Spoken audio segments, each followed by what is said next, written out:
सबसे पहले बात होगी पेलेट गन की और AK-47 की, जिसकी गूंज संसद तक आ रही है। बच्चों के साथ खिलवाड़ हो रहे हैं। आप नौजवानों पर इस तरह से पेलेट गन चलाएं और सोचें कि पार्लियामेंट में उसकी आवाज नहीं उठेगी तो गलत है। ये सदन है जो दुनिया का सबसे बड़ा लोकतंत्र है। Pellet guns, AK-47 are these terrorists? What is wrong with these people? वो वीडियो देखिए, सीधे एंगल जो है AK-47 का अपराधियों पर नहीं चल रहा, नौजवान छात्रों के सीने पर चल रहा। अराजकता भड़काने की कोशिश LOP राहुल गांधी कर रहे हैं, यह अपने आप में घोर अन्याय है। तो CJP के नेताओं का, उनके कार्यकर्ताओं का जश्न आपको दिखाऊं। धर्मेंद्र प्रधान ने क्या कहा संसद में वो आपको बताऊं। उससे पहले सबसे पहले बात होगी पेलेट गन की। बिहार के सीवान में कैसे प्रदर्शनकारियों पर AK-47 से फायरिंग हुई, उसकी जो तस्वीरें सामने आ रही है वो आपको दिखा रही हूं। ये तस्वीरें सिवान से आई, जिसमें एक पुलिसकर्मी हाथ में AK-47 लिए हुए आगे बढ़ रहा है। ये किन की ओर बढ़ रहा है? वहां प्रदर्शनकारियों की आगे बढ़ रहा है। भारत बंद की कॉल दी गई थी और उस भारत बंद की कॉल के चलते ये पुलिसकर्मी हाथ में AK-47 लिए हुए आगे बढ़ता चला गया। अब दूसरी तस्वीर आपको दिखाती हूं, इन्हीं की दूसरी तस्वीर आपको दिखाती हूं। कैसे, देखिए, पुलिसकर्मियों का एक पूरा जत्था वहां मौजूद था उस भीड़ को भगाने के लिए जो वहां पर हिंसा पर उतारू थी, ये पुलिस का कहना। अब ये देखिए तस्वीरें, उस दौरान सारे पुलिसकर्मी हेलमेट पहने हुए हैं, हाथ में डंडे लिए हुए हैं और आगे बढ़ रहे हैं।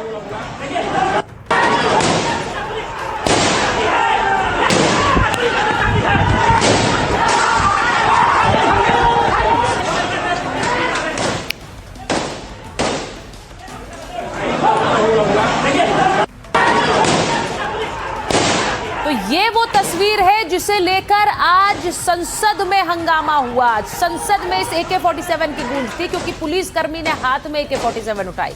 संसद में सवाल पूछा गया, कैसे उठाई? छात्रों को, भारत बंद कर रहे प्रदर्शनकारियों को काबू में करने के लिए क्या AK-47 चलाई जाएगी? ये तस्वीर भी देख लीजिए, इसमें भी आपको पुलिसकर्मी हाथ में, अभी एक ही पुलिसकर्मी है, उनकी उस तस्वीर अलग अलग एंगल से आपको दिखा रही हूं। प्रदर्शन के दौरान AK-47 से फायरिंग हुई। अब ये जो आपने देखा है, कई राउंड आपको फायरिंग की आवाजें भी सुनाई दे रही हैं। अब ये किस पर फायरिंग और किस पर ये पुलिसकर्मी काबू करने की कोशिश कर रहे थे, उसकी भी तस्वीर देख लीजिए। जो लोग वहां पर सड़क पर उतारू थे प्रदर्शन को लेकर और वहां पर पत्थरबाजी कर रहे थे और तोड़फोड़ कर रहे थे, वो तस्वीर दिखाइए।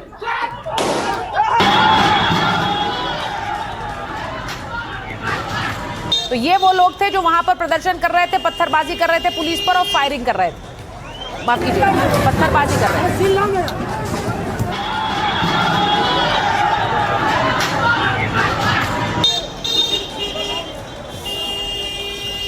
अब आपको बताती हूं ये मामला क्या है, क्यों मैं कह रही हूं कि AK-47 की गूंज संसद तक चल रही है। 22 जुलाई को प्रदर्शनकारियों की गिरफ्तारी हुई थी। गिरफ्तारी के विरोध में बिहार बंद का ऐलान किया गया था। अब पुलिस ने गांधी मैदान में प्रदर्शन की अनुमति दी।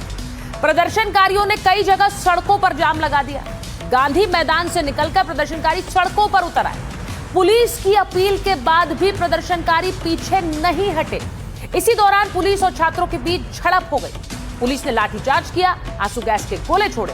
हालात बेकाबू होते पर प्रदर्शनकारियों पर फायरिंग की गई। अब बुलेट कुमार, आकाश और आरिफ को इस दौरान गोली लगी। वीडियो वायरल होने के बाद कई सवाल खड़े हुए। पुलिस मुख्यालय के निर्देश पर आरोपी जवान को सस्पेंड कर दिया गया। पुलिस के मुताबिक 6 से 8 राउंड फायरिंग की गई थी। लॉन्ग रेंज राइफल के अलावा पिस्टल से भी फायरिंग हुई। पुलिस के मुताबिक एक छात्र को पुलिस की गोली लगी। 2 छात्रों को कैसे गोली लगी, इसकी अभी जांच की जाएगी। परिजनों का आरोप है कि दोनों को पुलिस ने ही गोली मारी है और इसी के बाद यह हंगामा हुआ। अब AK-47 से फायरिंग मामले पर सिवान के DM और SP क्या कह रहे हैं, ये सुनिए। सिपाही को तत्काल प्रभाव से निलंबित कर दिया गया है एवं उसके विरुद्ध विभागीय कार्रवाई प्रारंभ की गई है। जी, उनको आदेश नहीं था, उनको हवाई फायरिंग भी नहीं करनी चाहिए थी और उन्हें इस तरह का शस्त्र वो पब्लिक में ले ही नहीं जाना चाहिए। वो फंस गए थे जैसे पूर्व में एसपी साहब ने बताया, कहीं और जा रहे थे और इस कमोशन में फंस गए थे। अब आपको ये भी दिखाऊं, यहाँ AK-47 चलने का जो आरोप लगा उसके बाद पुलिसकर्मी को सस्पेंड कर दिया गया। यहाँ ये तस्वीरें देखिए, हिरासत में जो प्रदर्शनकारियों को लिया गया उन्हें भी आज कोर्ट में पेश किया गया, क्योंकि ये वो लोग थे जो वहां पर हिंसा भड़का रहे थे, पुलिस का ये कहना है, और इन्हें आज कोर्ट में पेश किया गया। अब इस सबके बीच क्योंकि आरोप लग रहे हैं और संसद में यह सवाल पूछा जा रहा है कि प्रदर्शनकारियों पर आखिर AK-47 चलाने की अनुमति कहां से मिली। बिहार पुलिस ने बड़ा खुलासा किया। 694 लोगों को बिहार पुलिस ने हिरासत में लिया था। उनमें से बिहार पुलिस कह रही है 339 छात्र और नाबालिग थे जिनको हमने रिहा कर दिया है।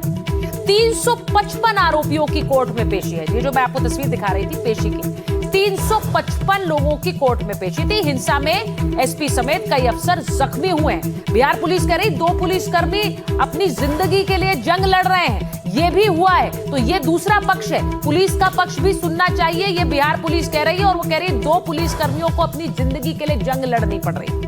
अब इस सब में तेजस्वी यादव आरोप लगा रहे कि AK-47 अपराधियों पर नहीं, नौजवानों के सीने पर चली।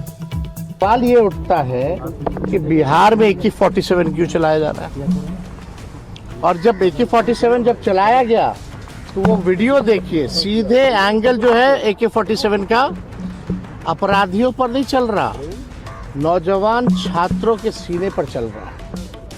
वो तो उनका भाग्य अच्छा था कि तीनों छात्र जो है बच गए। हम कल स्वयं तीनों से मिलकर के आए। भाजपा के लोगों का जो वचन था, उन वचन पे ये लोग कायम नहीं हुए। नरेंद्र मोदी अपने जुबान के पक्के नहीं हैं, ये बात साबित हो गया है। इस बीच बड़ी खबर आपको ये भी बताऊं कि जिस दौरान ये भारत बंद हो रहा था उस दौरान प्रदर्शन के लिए तेज प्रताप यादव भी उतरे थे। तेज प्रताप यादव को फिलहाल जमानत नहीं मिली है। तेज प्रताप यादव को पुलिस ने गिरफ्तार किया था, नियमित जमानत याचिका खारिज हुई है। तेज प्रताप इस वक्त न्यायिक हिरासत में। आपको बताऊं, प्रदर्शन के दौरान संगीन आरोप तेज प्रताप यादव पर लगे, जिसके बाद पुलिस ने उन्हें न्यायिक हिरासत में भेजा है और आज जमानत भी तेज प्रताप को नहीं मिली है, जिसे लेकर भी तेजस्वी यादव ने बात रखी। अब आपको बताती हूं कि AK-47 का मुद्दा आज नेता प्रतिपक्ष राहुल गांधी ने उठाया। राहुल गांधी ने क्या कहा, दिल्ली में सुनाई दी AK-47 की गूंज। राहुल गांधी ने फायरिंग को लेकर निशाना साधा। राहुल कह रहे हैं कि छात्रों के खिलाफ पूरा का पूरा सिस्टम जानलेवा है। प्रदर्शन कर रहे छात्रों पर AK-47 से गोलियां चलाई गई। छात्रों को गिरफ्तार कर उन पर FIR की जा रही है।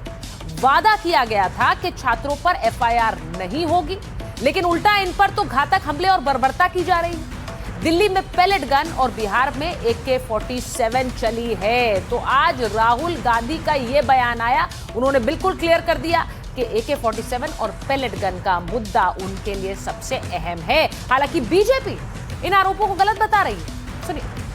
कुछ समय पहले LOP आदरणीय राहुल गांधी जी ने जिस प्रकार का ट्वीट किया है, जिस प्रकार का वक्तव्य दिया है, यह कहा है कि पुलिस ने छात्रों पर AK-47 से फायरिंग की है।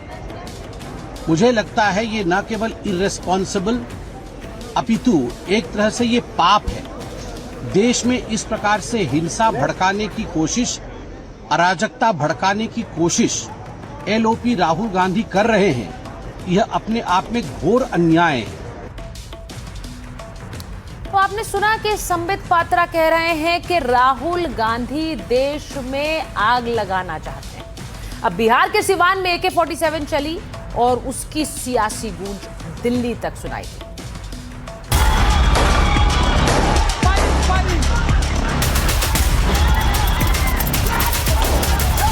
बिहार में देखिए कितने बच्चों को जेल भेज दिया। AK-47 एक की जान चली गई सुनने में आ रहा है, कई लोग घायल हैं। यूपी में इस तरह का कई इंसिडेंट्स हैं।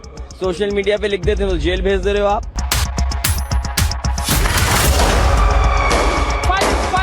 ये इन्होंने अभी भी FIR दर्ज किए हैं स्टूडेंट्स के खिलाफ, शायद कल रात को या आज सुबह, बिहार में, बंगाल में। तो ये अपनी आदतों से बाज तो आए नहीं हैं।